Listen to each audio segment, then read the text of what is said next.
Oh, hi everyone. Welcome back to a very special episode because I'm unearthing this garage door because of something that I've wanted to do for a very, very long time is sitting behind it, and it's coming to my shop.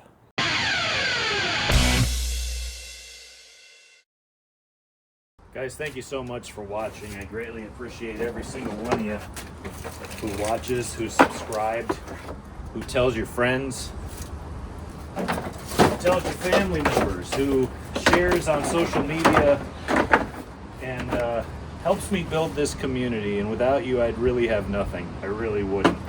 And although we're not really big potatoes on YouTube, we're getting there very slowly. It's because of people like you and the people who help me out along the way. That doesn't fit. But behind this door here is a project that has been in my family for a long time. And I'm trying to get it unearthed because I'm trying to get it hooked onto a trailer so that we can take it back to my shop where I have all the facilities in the world to get this thing rolling. Now, let's open up this door and see what's behind it.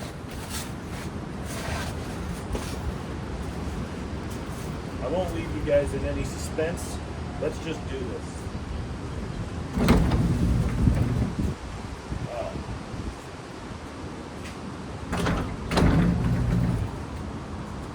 Oh.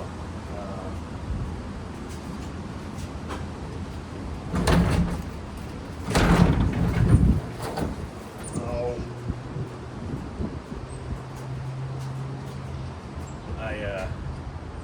I guess I will be leaving you in suspense. Hang on.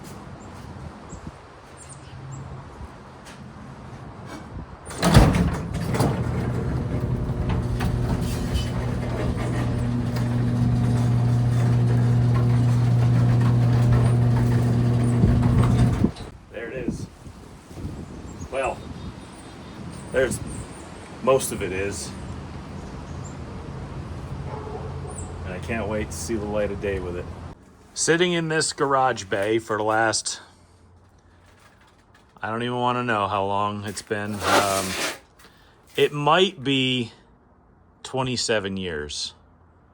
I'm not too sure. I know my dad's been dead for about 7 years, and he was about 70 when he died. I'm trying to do the math in my head. Yeah, it's probably about 27 years. Is a 1951 5-window, you can see it, barely, Chevy 3100 pickup truck. It doesn't look like much here, but trust me, there's a lot more here than meets the eye. The story behind it is when my dad was alive, clearly, he would always tell my mother about the truck that he always wished he still had. It was a 51 Chevy truck. And he's always pined for that vehicle. He said, I always loved that truck. I always wish I had another one. Well, for his 50th birthday, my mother managed to find one, hide it, and buy it for him. And we had a 50th birthday party for him up at the local Rod and Gun Club, and the whole family came out, and everybody saw the truck get delivered by a family friend on his trailer. And my dad was really kind of excited about it. And he had all sorts of plans, and he had all these ideas that he wanted to do to it. And he wanted to make it basically his like hot rod truck that goes to get ice cream on weekends in the summertime and just putts around with it. And I think he wanted to do it as a retirement project, but I really kind of wish he had gotten it going before he was retired, because he essentially died before he ever really got the chance to retire. He technically retired, but it was already game over by then. So he never got to be retired. He never got to enjoy it. He never got to do anything with the truck. And like I said, I kind of wish that he just left it alone and drove it, but he had his own ideas and his own plans, and he wanted to make it his own way, and well, that never happened. So what I'm going to do, and with the help of my brother and other people, we're going to drag this thing out. We're going to go find the parts, and we're going to get it to my shop where we can actually work on it and finish it. That's my plan. I am now 8 years removed from being his age when he got it. And he's been gone for almost 8 years. So I think it's about time. I want this thing done. It's been in the family for far too long and just taking up space. And I'm going to be damn sure that this thing goes. I'm also going to do everything I can to stay true to his vision of the truck. Yeah, it needs a little bit of like rot repair and stuff. There's some rust down here. There's a little bit down there. There's some really bad patch panels put into it. The front clip, by the way, I do have it. It's just kind of sitting out here in the back of the shop and just kind of out in the weather, and I hate that. I'd really like to be able to get this thing out of here and patch it up. The fender looks like something fell on it. We have like 2 extra sets of fenders as well that I might take a look at, see if they're in any better condition. Maybe I'll swap those on. I'm not really sure yet. Now, essentially what I have to do is I have to go around all around the shop and all around the other outbuildings and find not only the parts like the front clip, the radiator support, the top hood mounts, this steel bedside that he bought right before he died. The hood and a bunch of other parts are still lodged into the bed of the truck, so there's a lot of stuff back there. There's a set of fenders with inner fender wells here, and there's another set of fenders over here as well, over by the parts shed that we gotta start getting rid of stuff. This set of fenders here is actually in pretty decent shape. The bottoms look a lot better. It looks like somebody's even patched them. Yeah, it's like those, oh, that's very thin. I could get rid of that. But I also need this. He also sourced this rear end, which is an old Chevy C10 rear with the truck arms here. It's about as wide as the rear that's in the truck, but it also has 6 lugs. That's the same exact bolt pattern as the wheels that's on the truck now. Oh boy, what's alive in here? I don't know if that's the seat. I don't think it is, but I don't know where the seat is for that truck. But there's a bunch of parts just kind of in metal sheds and other places around here that I don't even know what they are. But we got to go sourcing parts and finding stuff to try to get it together. So half the battle is going to be that, just sourcing all the parts, because I think there's some in this shed over here too as well. And like I said, the whole point of this is going to be staying true to whatever vision he had for it. Now, I also kind of want to go through some of the parts that we do have that he sourced and that he put together to kind of give you an overall idea of what we're looking at. Now, we have this old 350 sitting here that I don't know how long it's been here, but it's been forever. And apparently my brother said that they went to New York to get this engine, and apparently he almost lost a finger getting it. So we're definitely going to see if we can use that. If not, I was going to stick one of my old race motors in it because it makes a lot of power. Random turbo 350, I know nothing about it. It's here, it's already bolted up to this engine. I don't think the torque converter is connected, doesn't matter. The front end in this truck is completely changed. From the factory, they came with leaf springs and a straight axle and a very simple steering system. But my dad took a C10 front subframe, chopped it, narrowed it, and bolted it up to the front of the truck where the front wheels would be in the wheelbase. So it's got independent suspension in the front, disc brakes, all that stuff, but it's out of a C10, not like a Mustang 2 or anything. So I'm going to leave that because that's what he built. He made that. So I want to leave that in there.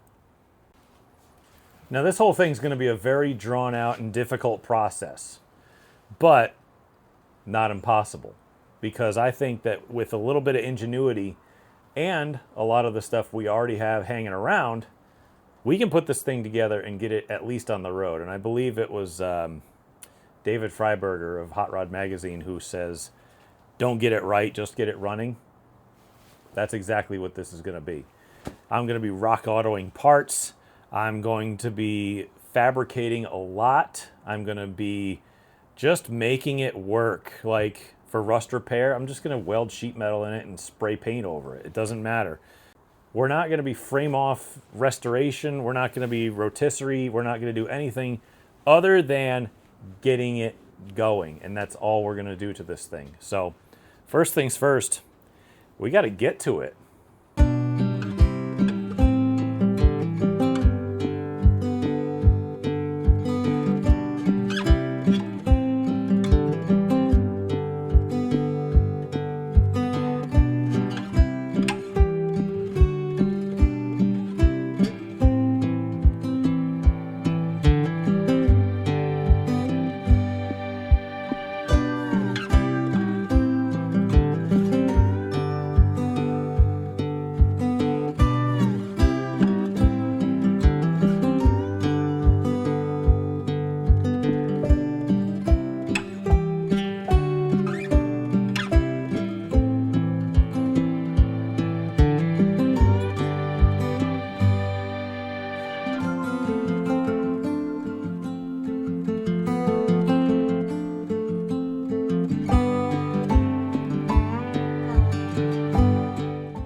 As nighttime's quickly approaching, I got it pretty well cleaned out in here.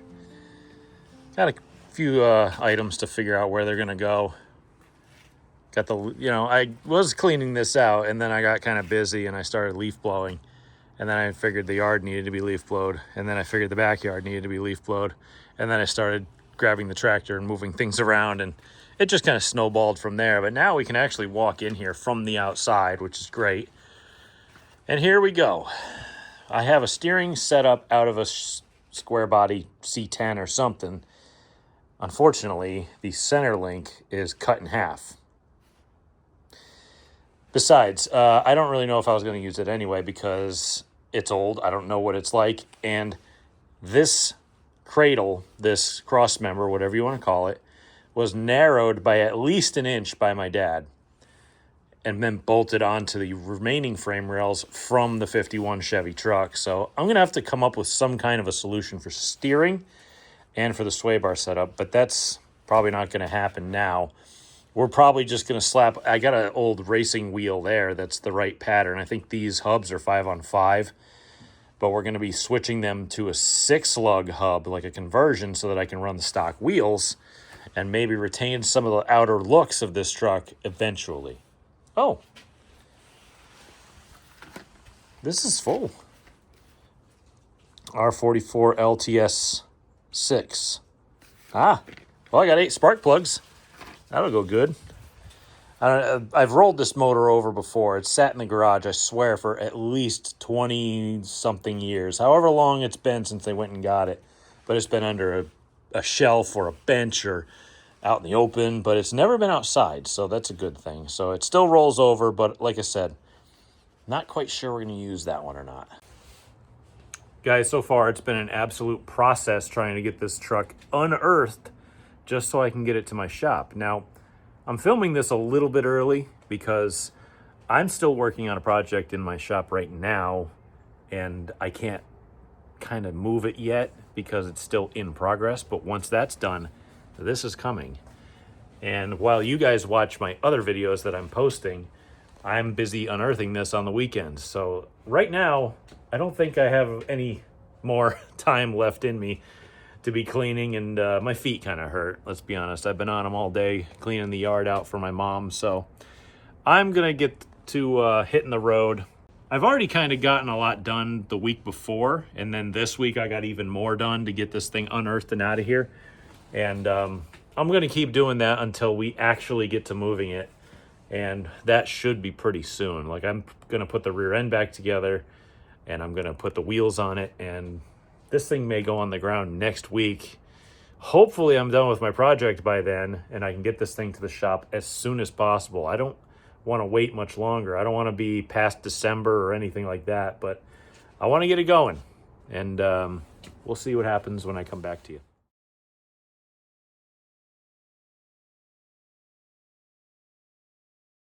All right, guys, it's been a few weeks.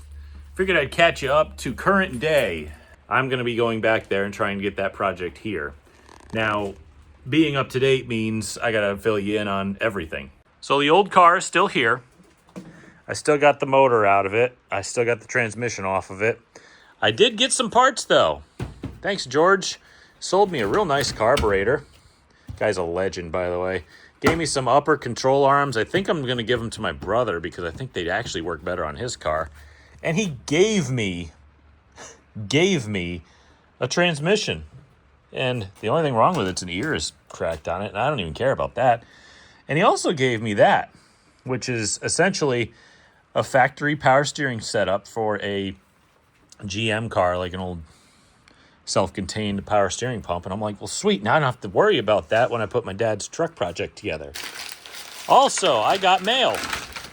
This is from someone who watches the channel. His name is Greg from Georgia, and I had put a call out there saying, hey, I really need 24-tooth 3-speed Saginaw gears. And he hit me up on Instagram, and he says, basically, hey, I got you.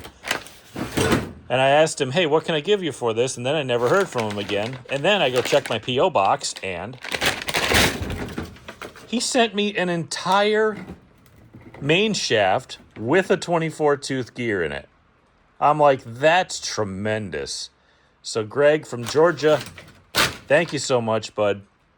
Like, it's genuinely awesome that people would be this thoughtful to send me things. And I think I might have to go through the inventory and send you some stuff for this. A disgusting day today, by the way. It is sleeting. It is below freezing. We might get an inch of snow. This sucks, you know? Right as soon as I'm trying to get a project going that really is meaningful to me, then the weather turns. Of course, every time. So the old car's staying in here to be safe until it sells. And I'm going to do everything I can this week to swap them out, essentially. That's what this video is going to be. It's the start. You know, it is the start of a very meaningful and very, very important project for me. And not only me, but my family as well. So I'm going to get going. I got to get over to the other shop. But I figured I'd catch you up to date as I trip over literally everything in my shop of value. And we're going to get over there so that we can get this thing going. Okay, we're back at the other shop.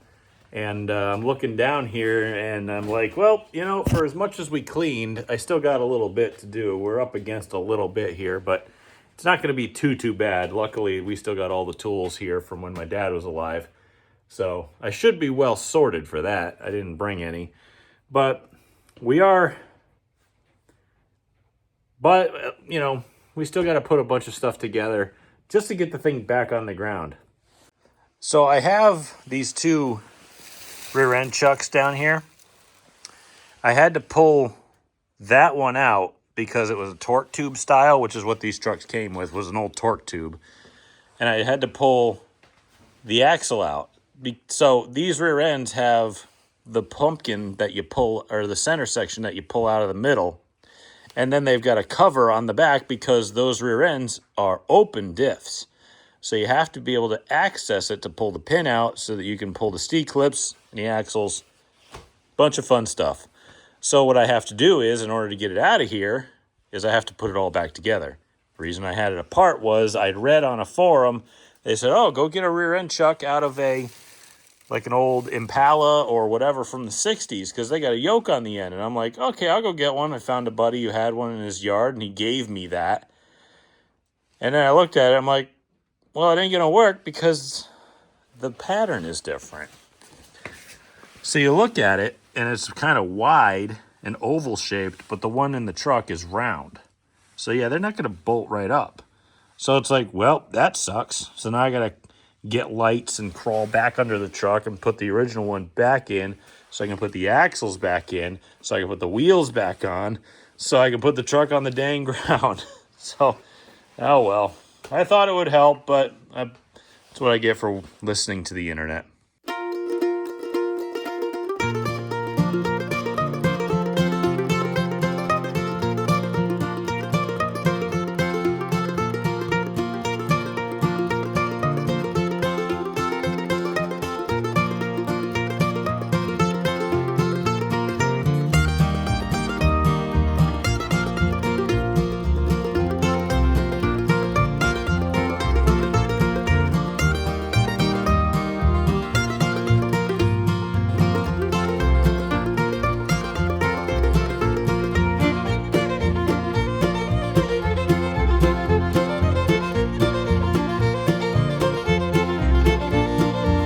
every moment brings us a little bit closer to this thing being on the ground for the first time and probably, oh man,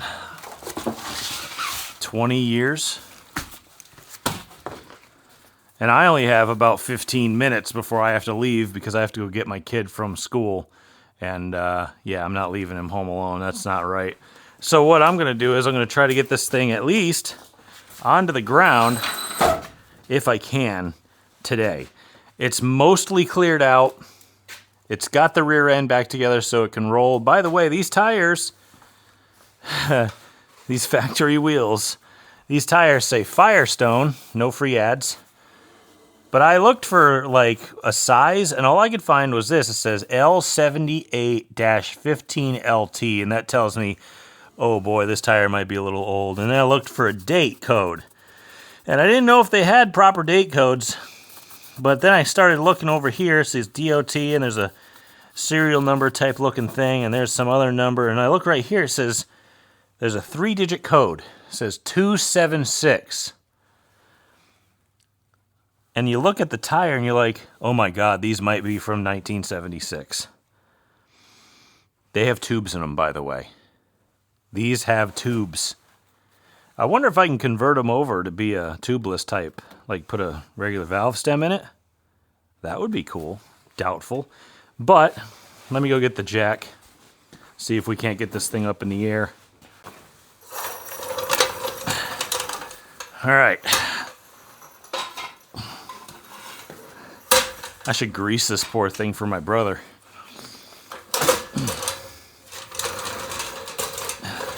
Since I can get in here to the cross member. It's a momentous occasion here, you guys. Like I said, this is the first time this thing has seen the ground in probably close to, if not 20 years.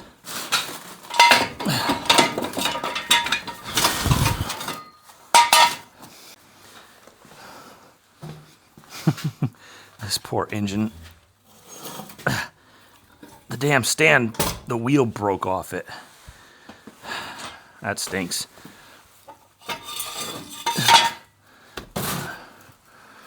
Okay. Put the wheels in some semblance of straight. This motor here has actually been on the channel before. You may remember it a few years ago if you're a really long-time viewer. This is the motor we put together to go to New Hampshire and race at New Hampshire Motor Speedway with my brother's car. And the day before we were set to race, when we were loading it up, it dropped a cylinder head gasket. So that's fun.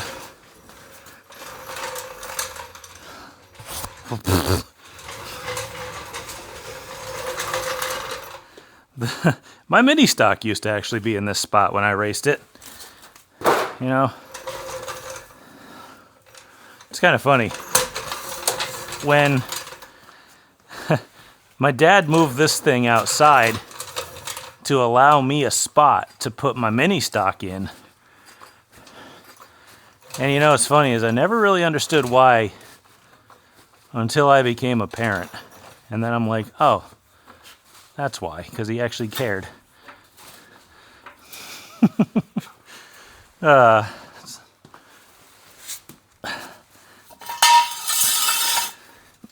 know, I wish he was here to see me win at Stafford. And I wish he was here to see this, because boy, he'd love this. Oh, who didn't put the handle backwards, dang it. Okay, tires clear. Let's put this thing on the ground for the first time in likely 2 decades. Let's see how it goes.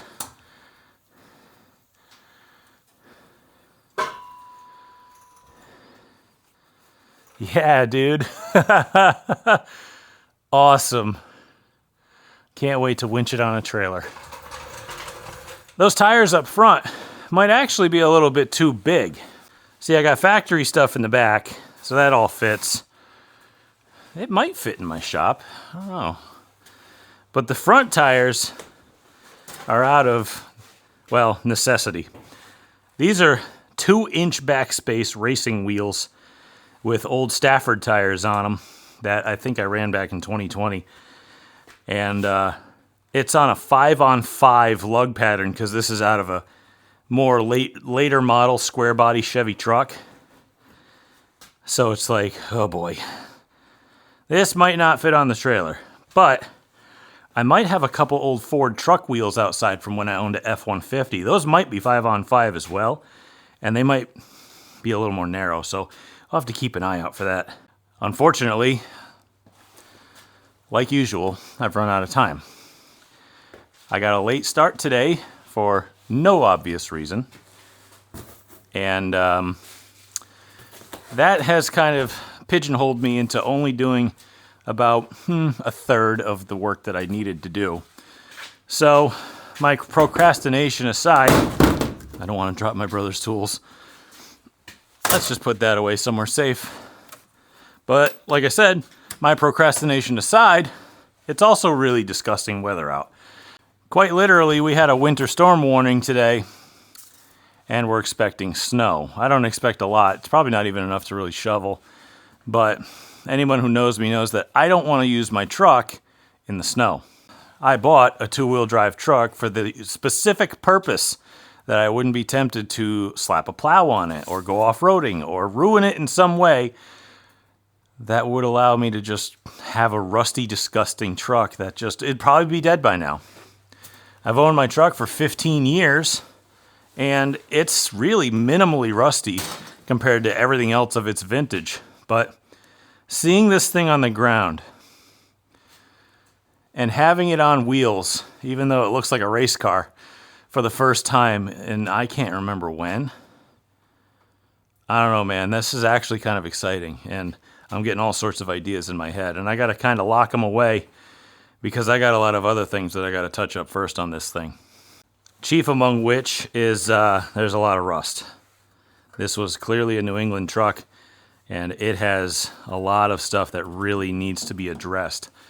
Like, I don't care if it's perfect. I am that person. I will absolutely make something that works, but is not perfect. And that's exactly what this thing could use. I mean, it's already pretty hosed in the fabrication department because I think I showed you guys this, but this is all stuff I gotta do. But I'm really getting excited because just having it on the ground and having most of this stuff out of the way so that I can winch it onto a trailer, God, that gets me going. And I really want to get this thing put in my shop ASAP so that we can get her done. Because this thing is just going to be so cool.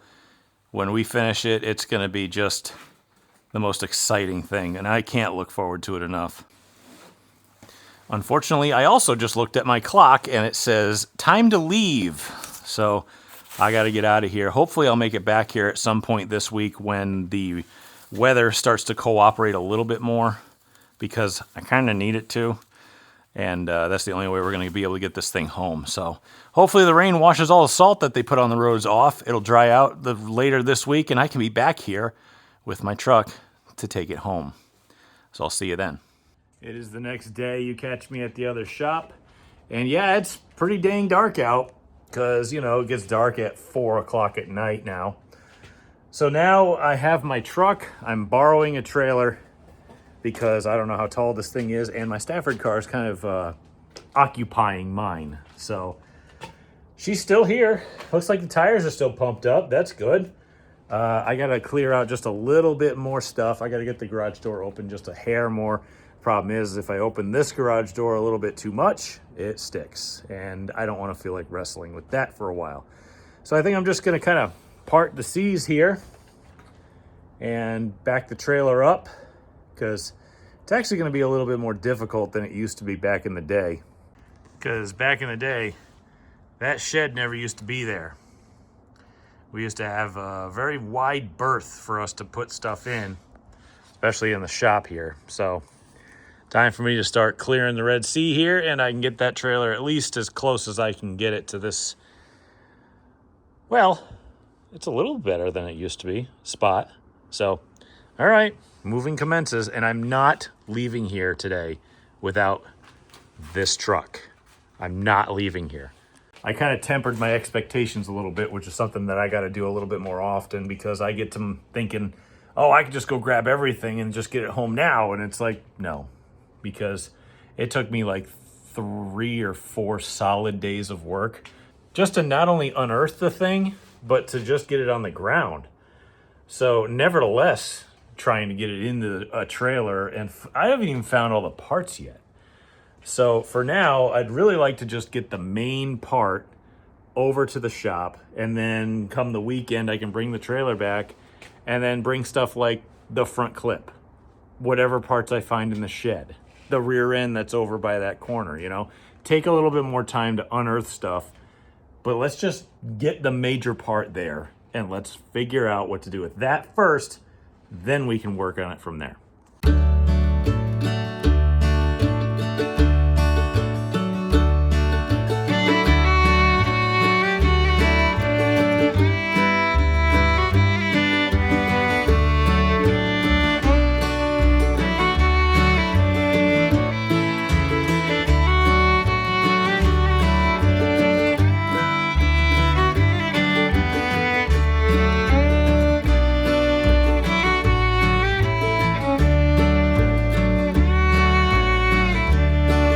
Well, that ain't pretty, but probably gonna be good enough if we can clear the motor that's over here. My whole problem was, oh, you know what? I might be able to kitty corner that in there a little bit more if I move that stuff out of the way. I actually moved this thing by hand. It was sitting over here, and I kind of dog walked it over here by myself. But I got to figure out a way to now move this thing. And I left my damn axle strap at home. So I'll probably be doing the redneck thing and just wrapping the winch cable around it and yanking on her. However, I got to measure in between these fenders, because this is a home-built trailer, and it ain't wide like normal trailers are. Now, I have almost fit a Dodge pickup truck that's about the size of mine on here, but that did not fit. And these wheels, well, they are 2-inch backspace racing wheels. That means I add a whole lot of width to this truck. Now, I have a couple of ideas. First is, maybe we can just flip them around if they don't make it onto the trailer, but we're going to have to measure first. Second idea is, maybe there's some old Ford wheels, I think I mentioned that earlier, maybe yesterday, that might be sitting over behind that. That might be the right bolt pattern. If they're 5-on-5, this might work. So let me do a little bit of finagling and figuring out, and we'll come back and see if we can't get this thing on here. Okay, I'm trying to get this tape measure to the end there. All right, what'd she say? Looks like exactly 77 inches. Not very wide for an old trailer, but I think the old Stanley Power Lock says otherwise. So let me figure out what that says. I was thinking about, actually, you know, I got tools hanging around here. I don't have toe plates, but I do have this thing that's been falling down on me the whole time. I got this old trammel bar that my dad and my brother came up with to measure toe. I could set this thing to the outer edges. Let me see, maybe I can just do it one-handed here. Yeah, that's to the outer edge of that. Hey, it's already loose, good. To there, like that. We can tighten her up if I'm on the tire. I am on the tire, sweet. Tighten her up in the middle here, because this is probably an old clothes hanger or something. Drag it on out. Dang it. We are at 78 inches. Okay, so I guess I gotta go out into the dark abyss behind the shed and find some wheels, because I don't think if I flip those things around they're gonna fit, because I bet you any money that they're gonna hit the upper A-frame or lower A-frame or the spindle, even though I think it clears the spindle, or it'll hit the steering knuckle. Like I said, 2-inch offset's a little tough to do here. Oh, Jesus. I was waiting for a damn badger or mountain lion or something to come flying out at me. Oh, there's 2 of them. All right. So what is this guy? I think this is one of my old Ford tires. Please excuse my reach. Let's see. I forget how to measure these. Is it 5 on 5.5? Oh boy, we might be pretty screwed here, guys. Of course it would be something totally stupid. Let me look up how to measure these real quick, because I think I'm doing it wrong. Well, to show you guys how little I know about Fords, apparently they are not 5 on 5. They are, in fact, 5 on 5.5. Okay, so I guess we're on to plan 2 then. So here's how dumb I am. I'm thinking maybe we could flip it around backwards if we use wheel spacers. All I need is like an inch or 2 inches. Even if it's only on one side, I don't really care. It's just gotta work. I don't know how the hell I'm gonna do this, but we always gonna figure something out. So whatever, let's get to experimenting. Okay, I just had a really stupid idea. But what's really dumb about it is it might work. I have no wheels. There's nothing. I have no option. What I was thinking about, and I did try to flip it inside out. That's currently where it is, and it absolutely will not fit because exactly what I said was gonna happen, happened. It hits the steering arm on the spindle and the upper control arm. However, I have a really dumb idea. Those wheels outside are 5 on 5.5. Who said all the lugs had to be on it? So what I'm thinking of doing is, because I don't need these rotors, what I'm thinking about doing is taking a hammer and smashing all the lug studs out except for one, put the wheel on it, drag it into the trailer. There ain't no weight on it. It only really needs to roll onto the trailer. I don't know. I've had dumber ideas, but this one ranks right up there, I guess. So I don't know any other way. Guys, I have a new development. After searching the entire yard, I have found a tire. Except there's a minor issue. Sorry, Mom. I'll find one for it, I guess. Oh, awesome. That fits really well. I wonder if I should just go get the other one that's on the side of that truck, too. Sorry again, Mom. I have not changed this bar, by the way. And I'm trying to get the toe as straight as possible by just kind of adjusting on her by eyesight.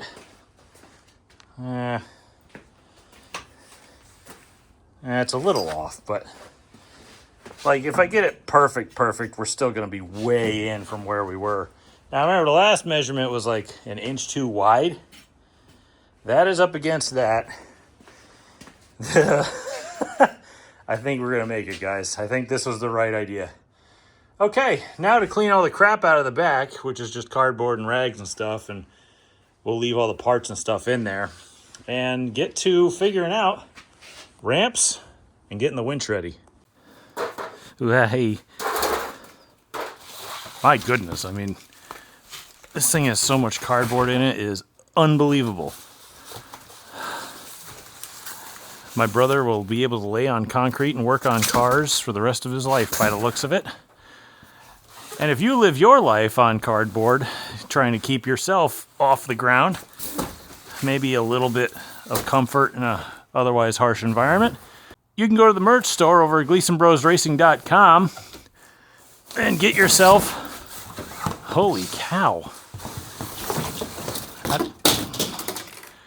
a redneck yoga mat shirt, and show your support for not only the channel, but for all the people out there who have to lay on all of these in order to get stuff done. Because you know what? It stinks to lay on a cold, dank, oily, dirty ground or concrete or wherever you're working at. Throw a piece of cardboard down. Make yourself feel a little better.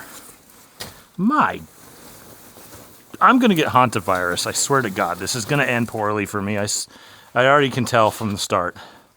Moving blankets help too, by the way. Those are the bougie redneck yoga mats. Moving blankets. Probably get them for $5 at Harbor Freight. Wow. There's stuff in here. Like a hood.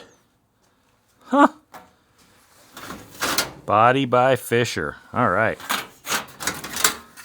Looks like I got a few of those, and I doubt they even go to this truck, but... Ooh, that was loud. Front face, your little bumper area. Oh, good. There's the front. It's both the front wheels. That's good. I might need those if we actually can convert these over to tubeless radials. Let's see what's in here. Okay. Some other stuff that I probably will never use. This is a grill, I think. Yeah, complete cream with chrome bars grill. Huh. Well, that's going to have to go somewhere safer than where it is. And if we do transport this thing tonight, which I plan on winching it in here any minute now, this is all just going to stay here. I'm just going to ratchet strap it all in and hope for the best. Like this little lightweight stuff is just... I don't take the highway or nothing, so I guess I have no idea what's in here, though.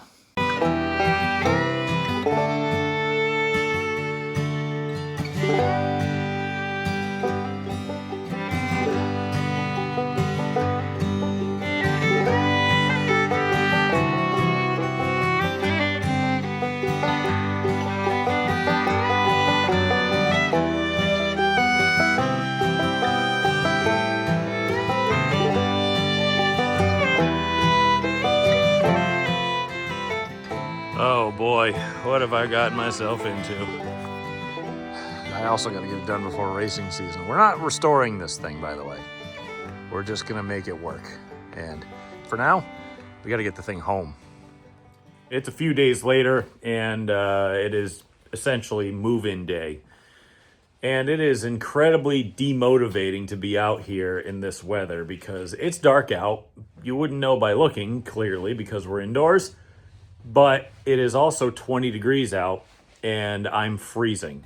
I've spent the entire day outside working because, you know, that's my job. I work outside, which is tremendous. And now I have to come in this shop, which is no insulation, no heat, and I have to try to move things around after being freezing cold all day, and I can't find gloves. And my dehumidifier is dehumidifying frozen air. So I'm going to go shut that thing off. Hope my camera doesn't freeze because it will if I leave it out for long enough. And I got to try to get this car out of here, put a nice vinyl tarp over it so it can't get wet, and get the truck in, all in the dark. And 20-degree weather. And the temperature's dropping. So, it's not even winter yet. Welcome to New England. So I'm in the midst of trying to clean the shop up so that we can get the truck in here. I pushed the car outside. Maybe I'll include some security camera footage of that because that was pretty pathetic.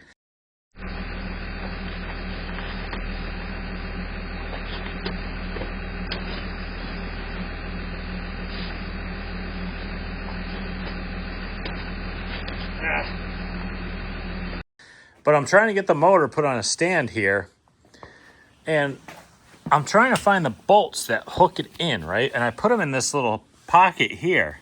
However,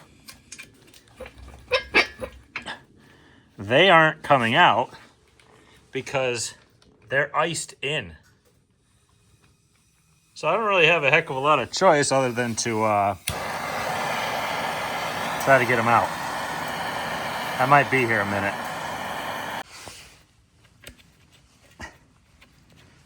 I got one out. Maybe I need a screwdriver or something. Wonder if this will help. Yeah, I didn't think of that one through. There's two.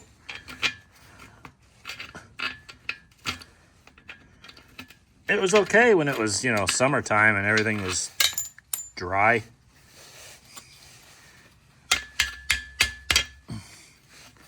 Oh, I think I got it.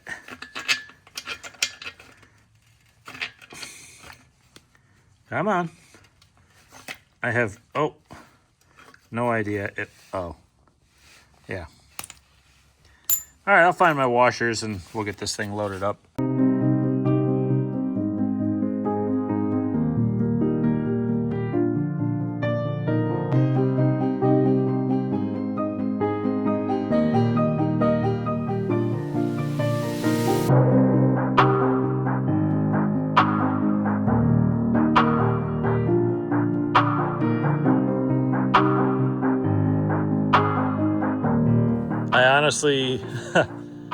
I honestly can't believe it. This thing's finally in here. And it fits like my race car. These things are small. These trucks are a lot smaller than I thought. This ain't no full-size truck. These things are tiny. It's got the same footprint as the dang race car. It fits right in the boxes. But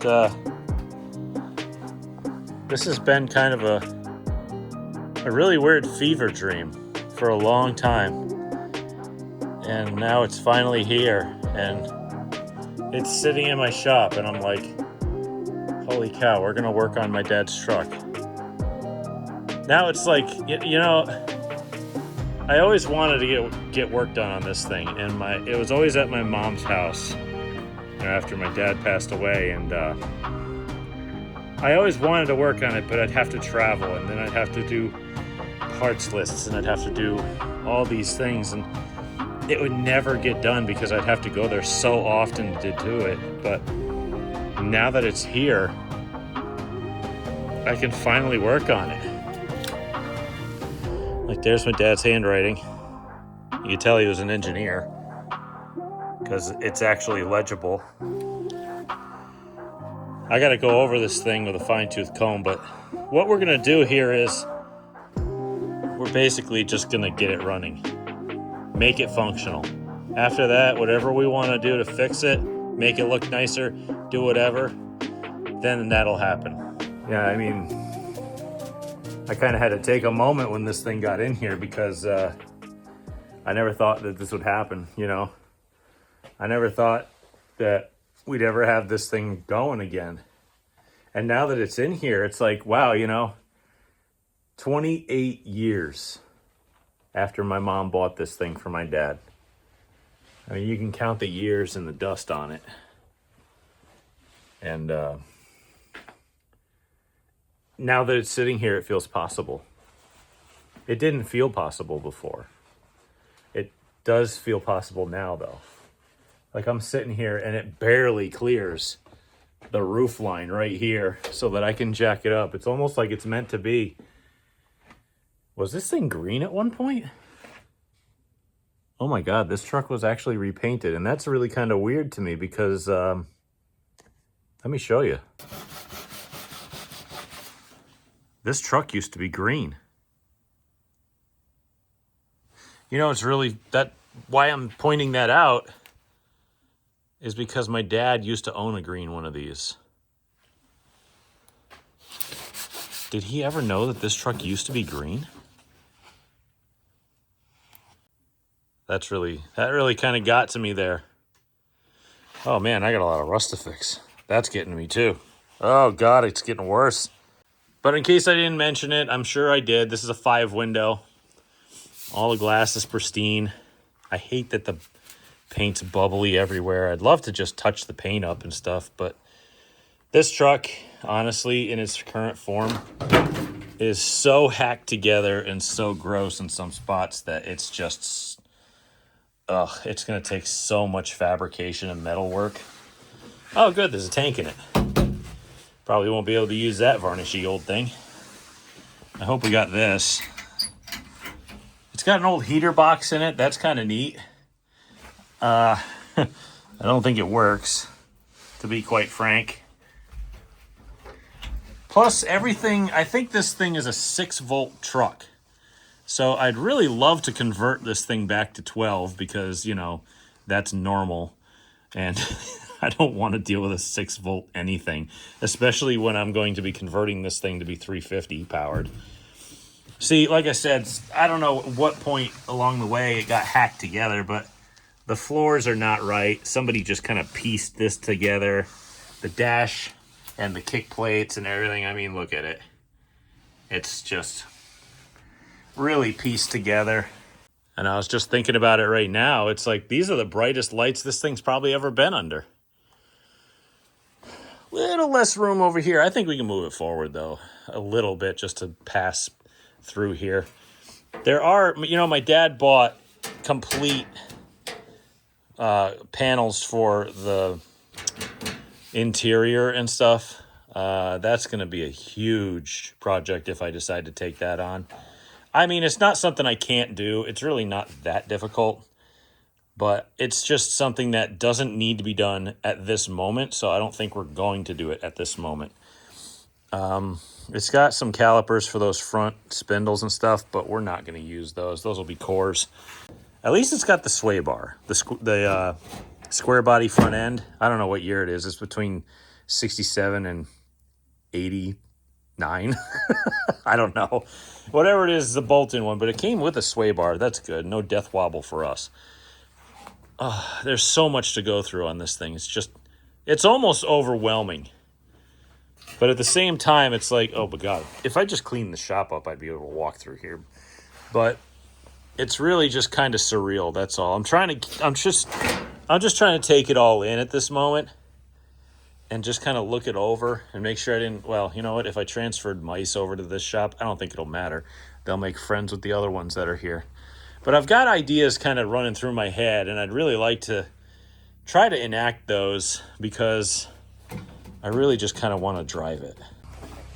And sadly, just driving it is something I don't think my dad ever did, even though, as I hate to say it, I think he even had the opportunity because my mom bought this as a driving truck.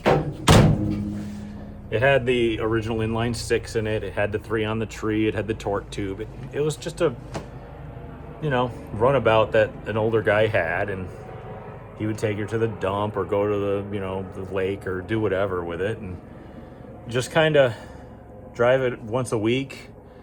And I think my dad had higher plans because he always wanted to build a hot rod and then just never did anything with it. And that really sucks because he ended up dying, not ever finishing it. And that's where we come in. And with your support at GleasonBrosRacing.com, getting other people to subscribe, sharing me on different social media platforms, that helps a ton too to help spread the word.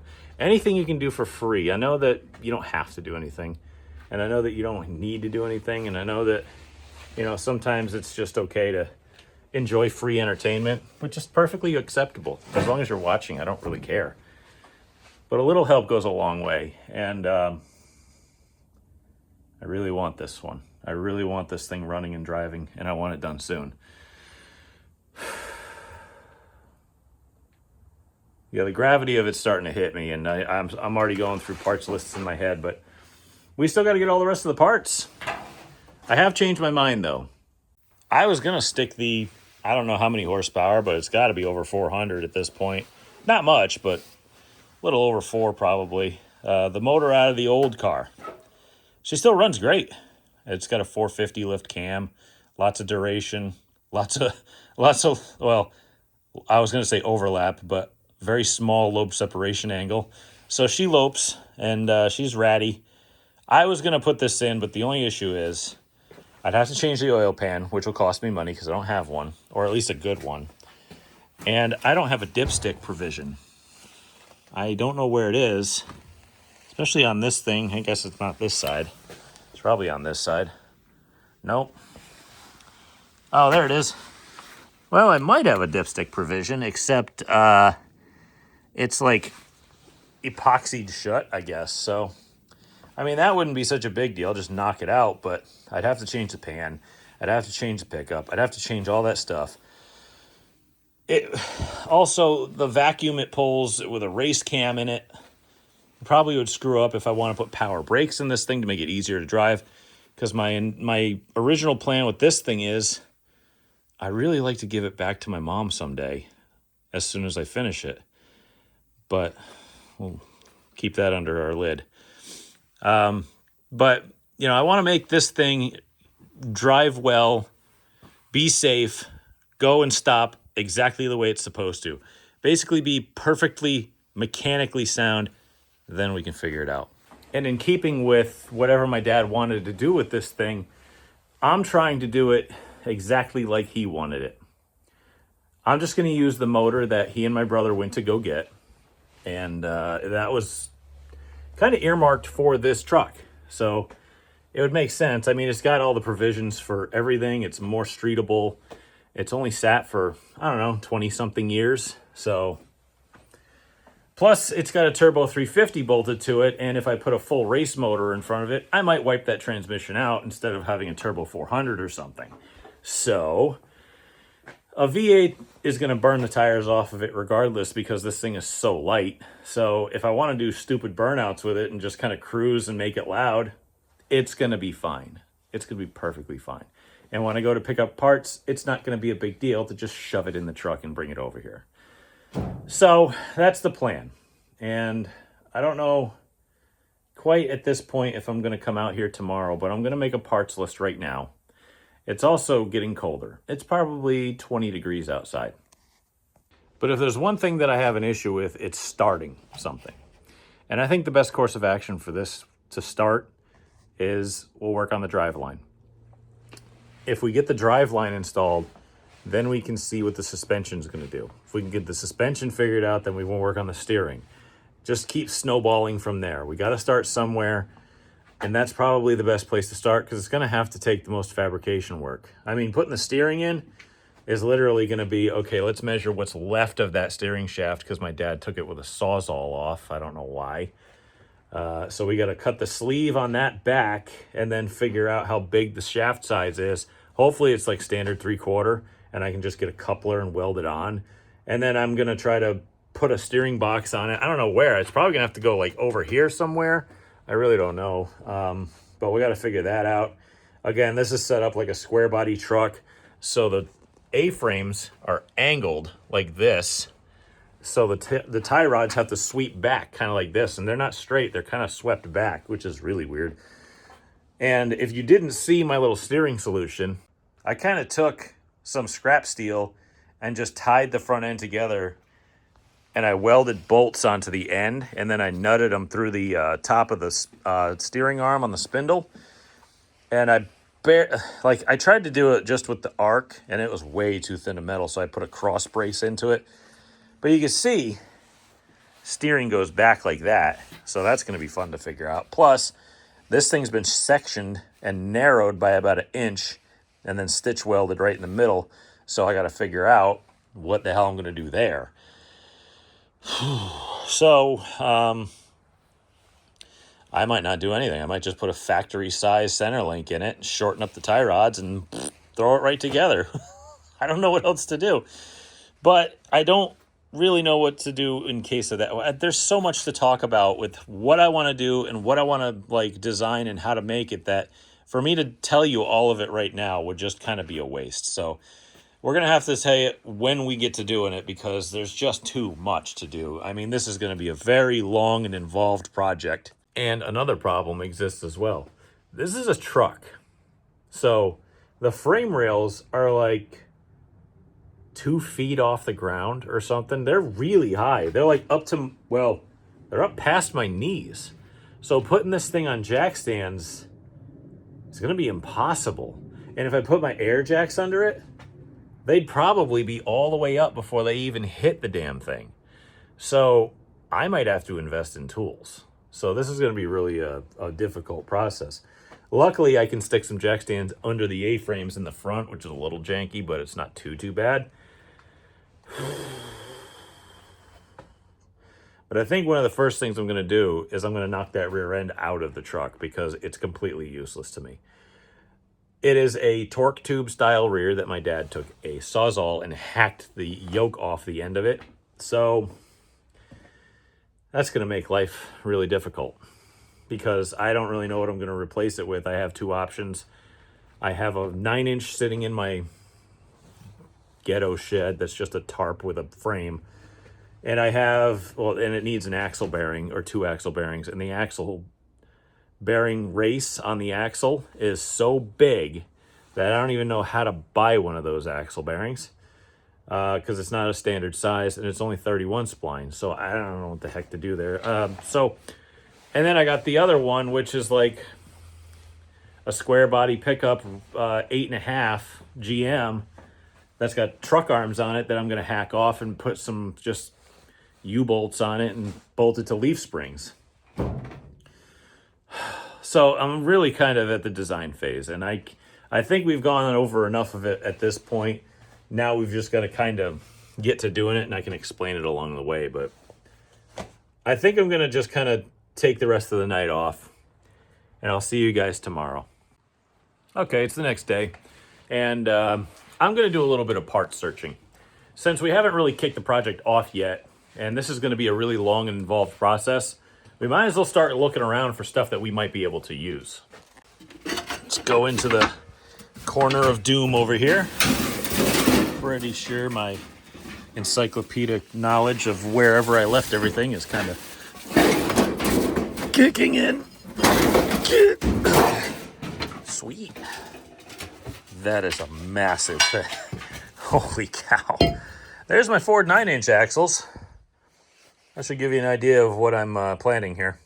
Now here's the problem I'm running into and why I brought these out here.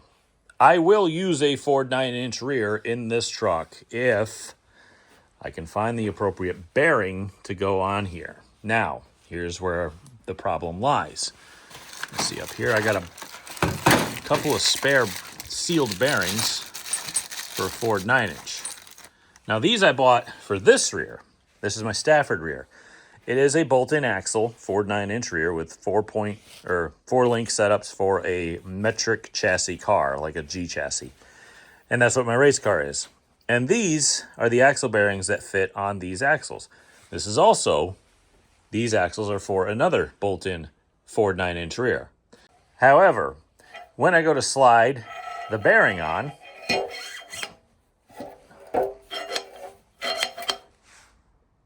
a little far away from the race over here. That will not press over that. That is way too big. So, like I said, these will work on the axles for this. They ain't working on that. Now, I know there's 2 different types of axle bearing sizes for Ford 9-inch, and I'm wondering if the one over here is just the big axle bearing. And I'm wondering if the one that I have is not the big bearing axles. So, I don't know why Ford is one of those companies where there's 15 different variations of one thing that they make. Like, they make like 3 351 engines from the same family. It's like, how many different cylinder heads? How many different firing orders are there? Ford is really good at that sort of thing. They're really good at taking one thing, making 15 different types of it, and making all of them different for no good reason. So, I'm not going to vindicate Chevy on anything either, because that's what I'm working on, nor Dodge, but I gotta go part searching again. Well, I might as well figure it out. I have my suspicions, but that's the wrong one. That wouldn't tell me nothing. 1.775. Good grief. I don't even know if I can find a bearing for that. Please tell me I don't have to buy new axle shafts for this, because I'm not going to do that. I don't know what to think about that. That's weird. That's like not standard. Because your standard Ford big bearing axle is like 1.5 etc. and change inches for the axle bearing race on the axle. And then the outer is like 3.162 or some weird number like that. I forget what it is. Whatever the big bearing is. That's what everybody runs in a circle track anyways. You run the big bearing stuff. You don't run anything else. I've never heard of the 1.75 inner race bearing, and neither can I find them. I think I'm going to have to go and look a little bit deeper because axles are expensive. I think the cost just started snowballing on me because, well, you know what? I'm thinking about it, and it's like, I still got that other rear that I could just plop axles in and have a 5-on-5 without having to deal with the Ford 9-inch stuff. It's already built. Because I could always retrofit that 8.5-inch rear that came out of an old C10 with truck arms that I have sitting at the other shop.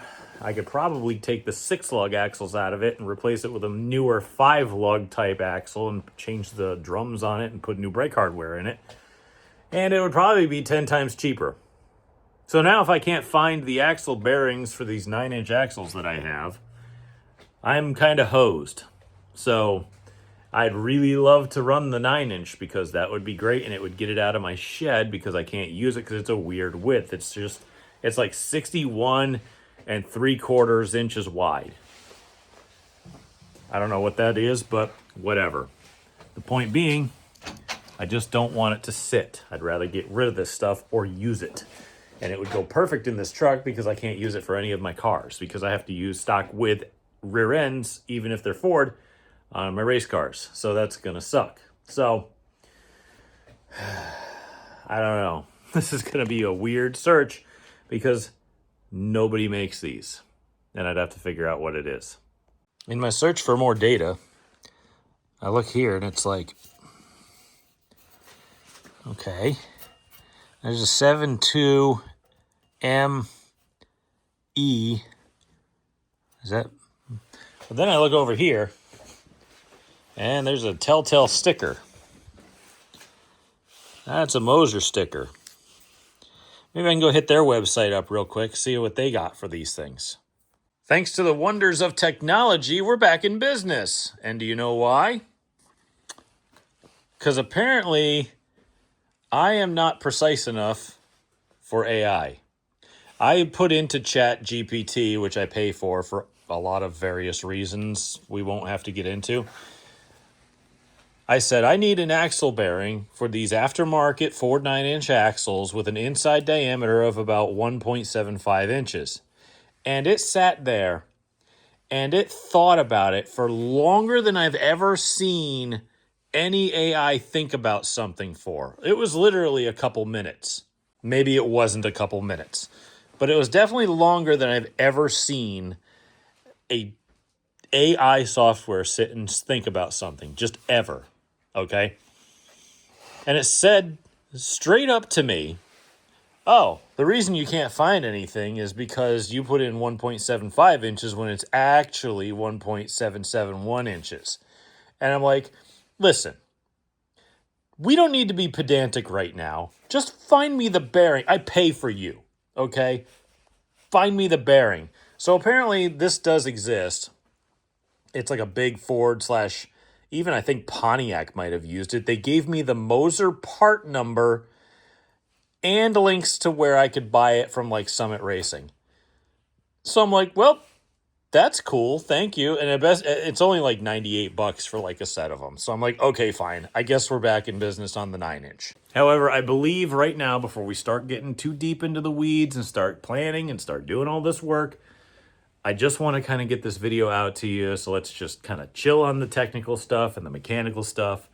I'm also finishing it off here because I'm out of time for the week. I try to get this done after work every day. And then this time of year, between about Thanksgiving and Christmas, it gets really, really busy for me. So I don't get a lot of time to come out here and kind of get to work as much as I'd really like to. Plus, I'm freezing, and cold is a very big demotivator, and it really kills me to get out here. And I also don't have any propane for heat. So I'm also going to go look for a heater. Maybe a waste oil heater, although I can't afford that. Whatever, we'll see what I can do. But this is going to be a multiple part series, and I really, really want everybody to just kind of hang around and enjoy the build. And if you've ever been curious about working on cars or doing mechanical stuff or fabricating by yourself and you've been scared to do it, I just really hope that this series will show you that there's nothing to be afraid of, except for spending money, of course. But if you want something bad enough, you can get it. I do not work in the automotive industry. I don't do mechanical work as a job. This is my hobby. I'm self-taught on everything. You can do it too. Absolutely anybody can do this. You just got to try. You got to try hard, and you just got to work at it and just practice and do the wrong thing a bunch. And then, you know, you'll figure out how to do the right thing. And then you'll figure out how to find cheap tools, and you can scavenge and hoard and, you know, save and do everything you can to trade and get parts and do things. And maybe someday your dream will come true too. Like I said, it's not impossible for everybody. And that's kind of the whole culture and whatever I'm trying to do between you and me on this channel. And either way, I got to get this thing out to you. Next time, we will be getting more parts here. Hopefully, we'll be getting some stuff in. Hopefully, we'll be making sparks fly. And we can actually get something going here, because we need this thing running and driving before the end of winter, because I got to get the other car in here. I got to get the Stafford car back so that we can put a body on it. So this cannot be here forever. I know it's sat for 28 years and it's going to take a long time to make it perfect, but we're not making it perfect. We're just getting it to the point where we can drive it. We can figure out the rest later. But if you haven't subscribed, please consider doing so. That helps me a lot. What also helps me is anything you can do for free. If you share me to a Facebook group, Twitter, Instagram, doesn't matter. If you have a Reddit, doesn't matter. Share it on somewhere for free. If you love to help the channel out in some way, that's a huge way to do it. Community involvement is massive in trying to get something spread around like this so that we can gain more attention to it. That's awesome. Another way that you can help is by going to the merch store over at GleasonBrosRacing.com. We got hats. We have shirts. We got a bunch of shirts. We got team shirts, novelty shirts. They're actually pretty good. We have a new polo shirt I think I brought in. We got drink tumblers, which I'm actually currently using. These things are actually really awesome. They'll keep your drink cold for over 12 hours. They'll keep your drink hot for all day. Doesn't matter. They're really good quality. Everything on there is really high quality, and I'm trying to keep the cost as low as possible so that you guys, it'll translate to you guys. Hopefully we can jumpstart this thing a little bit better, and you guys will benefit from it, and I'll benefit from it. And I'm not trying to soak you for money or anything. I know guys who are selling t-shirts for $30, $35. Mine are like 22 bucks. So it's really cheap, and they're good quality. The only thing that sucks is the shipping, because it's a little slow, but it's also cheap too. You get what you pay for. I'm trying to just keep costs down for everybody. But again, thank you guys so much for hanging in there with me. This project means more to me than you'll ever know. And 28 years is a long time. That's over half my life. And I cannot wait to drop an engine in here, turn the key, and fire it up for the first time in almost 30 years. And I think my dad would be really proud. And I cannot wait to rip the fattest burnout in front of his grave up in Massachusetts that you've ever seen. I will be bringing spare tires with me for that. Thank you guys so much for watching. I know I've been talking too much. I'll get off here now. See you next time.